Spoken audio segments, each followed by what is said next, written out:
கிறிஸ்துவில் பிரியமான சகோதர சகோதரிகளே, தவக்காலத்தின் புனித நாளாக இன்று நாம் நமது ஆன்மீக பயணத்தில் இந்த முதல் வாரத்தை நிறைவு செய்கிறோம். 7ஆம் நாள்.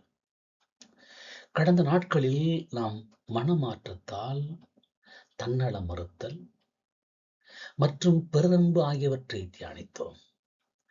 இன்று நம்முடைய தவ முயற்சிகள், குறிப்பாக ஜெபம், பிரேயர், எவ்வாறு கடவுளின் வார்த்தையோடு இணைக்கப்பட்டு நமது பொது வாழ்வின் பலனளிக்கும் என்பதை நாம் தியானிக்க அழைக்கப்படுகிறோம்.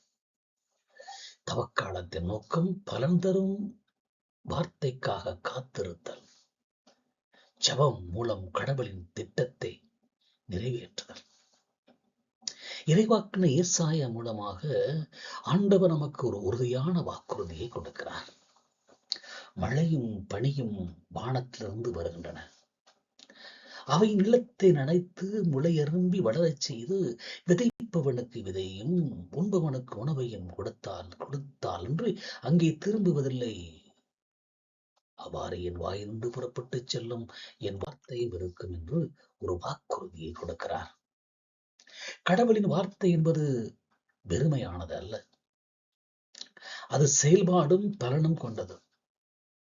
மழையும் பனியும் நிலத்தில் அணைத்து செழிக்க வைப்பதைப் போல கடவுளின் வார்த்தை அவர் எதற்காக அனுப்பினாரோ அதை அந்த செயலை செய்யாமல் அவ்விடத்திற்கு திரும்புவதில்லை. தவக்காலத்தில் நாம் செய்யும் ஜெபம் கடவுளுடைய வார்த்தையை நம் வாழ்வில் ஊன்றச் செய்வதற்கான நிலமாக நம்மை தயார் செய்கிறது. நாம் வேண்டுவது நம்முடைய சொந்த ஆசைகள் அல்ல, மாறாக நாம் வாழ்வின் கடவுளின் வார்த்தையின் திட்டத்தை நிறைவேற்ற வேண்டும் என்பதே நமது ஜெபத்தின் நோக்கமாக இருக்க வேண்டும். நம்முடைய ஜெபங்கள் நம்முடைய ஆன்மாவுக்கு உணவையும் நம்முடைய செயல் நோக்கங்களுக்கு திசையையும் கொடுக்க வேண்டும். பலன் தரும் கடவுளின் வார்த்தைக்கு கீழ்ப்படிவதே இந்த நாளில் முதன்மை நோக்கம். கடவுளின் வார்த்தைக்கு கீழ்ப்படிய வேண்டும். கவனமான ஜெபமும் மன்னிக்கும் மனமும் நமக்கு வேண்டும். அதைத்தான் மத்தேயு நற்செய்தி வழியாக நமக்கு அழைப்பு விடுக்கிறார். வெளிவேடம் அல்ல, உள்மனதின் உரையாடல் ஜெபம். இன்றைய ஜெபங்கள் பெரும்பாலும் வெளிவேடமாக அமைந்திருக்கிறது. இயேசு கிறிஸ்துவே நமக்கு ஜெபம் செய்வதன் சரியான தன்மையின் நேச்சர், அது முக்கியமான உள்ளடக்கம், கண்டென்ட் என்ன என்பதை கற்றுக் கொடுக்கிறார். நீங்கள் ஜெபிக்கும் போது பிற இனத்தவரை போல பிதற்ற வேண்டாம். எனவே நீங்கள் இவ்வாறு ஜெபியுங்கள் என்று விண்ணுலகில் இருக்கிற எங்கள் தந்தையை என்று ஜெபத்தை கற்றுக் கொடுக்கிறார். இன்று பலர் ஜெபம் என்கிற பெயரிலே பிதற்றுகிறார்கள். தாங்கள் மிகவும் ஜெபத்திலே வல்லவர்கள் என்று காட்டிக் கொள்கிறார்கள். எனவே கவனமான ஜெபம் வேண்டும். பிறையணத்தவரை போல பல வார்த்தைகளை பயன்படுத்தி வெளிவேசத்துக்காக ஜெபிப்பதை தவிர்க்க வேண்டும் என்று இயேசு நமக்கு அறிவுறுத்துகிறார். தவக்காலத்தின் ஜெபம் என்பது மனதின் ஆழத்திலிருந்து உண்மையோடும் விசுவாசத்தோடும் கடவுளோடு நடக்கும் உரையாடலாக இருக்க வேண்டும். இயேசு கிறிஸ்து கற்றுக் கொடுத்த விண்ணுலகில் இருக்கிற எங்கள் தந்தை என்ற ஜெபம் தவக்காலத்தின் அனைத்து நோக்கங்களையும் உள்ளடக்கியது என்பதை நாம் உணர வேண்டும். கடவுளின் மாட்சி, அவருடைய பெயர் தூய்மையடைய, அவருடைய ஆட்சி வர, அவருடைய திருவுளம் நிறைவேற வேண்டும். இதுவே ஜெபத்தின் முதல் நோக்கம்.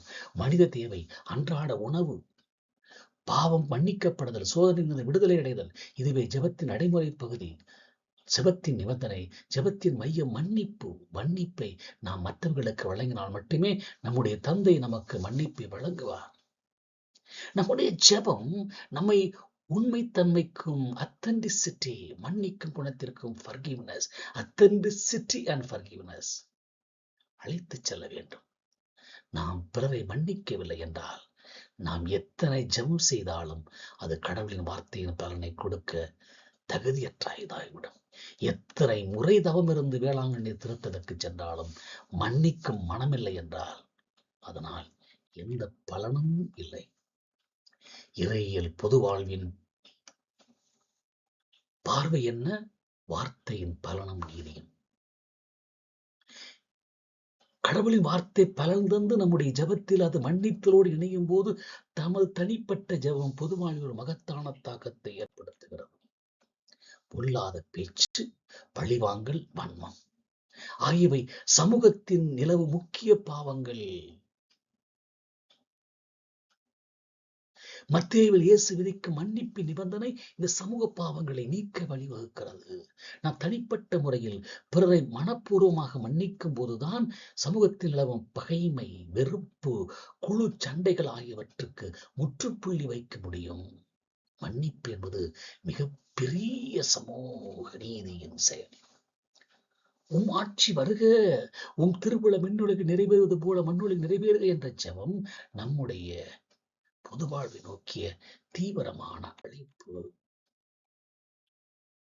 அரசியல், பொருளாதாரம், உறவுகள் என எல்லா இடங்களிலும் கடவுளின் அன்பு, நீதி, சமத்துவம் நிறைந்த திருவுளம் நிறைவேற வேண்டும். அதற்காக நாம் உழைக்க வேண்டும். கடவுளின் வார்த்தை பலன் தந்து நீதி நிறைந்த சிவத்தை நாம் தொடர்ந்து கடைபிடிப்பதால் அது சமுதாயத்தில் உள்ள நீதியின்மை, வறுமை, மோதல்கள் ஆகியவற்றை சீராக்கி அமைதியை தரும்.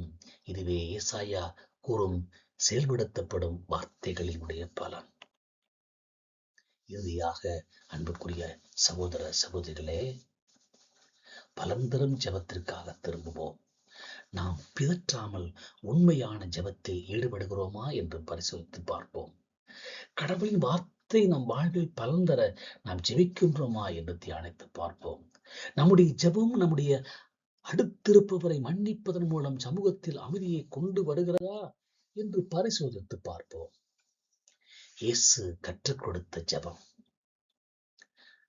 அதை நாம் மன்றாட மனமாற்றத்தோடும் மன்னிக்கும் உள்ளத்தோடும் நாம் ஜெபிப்போம்.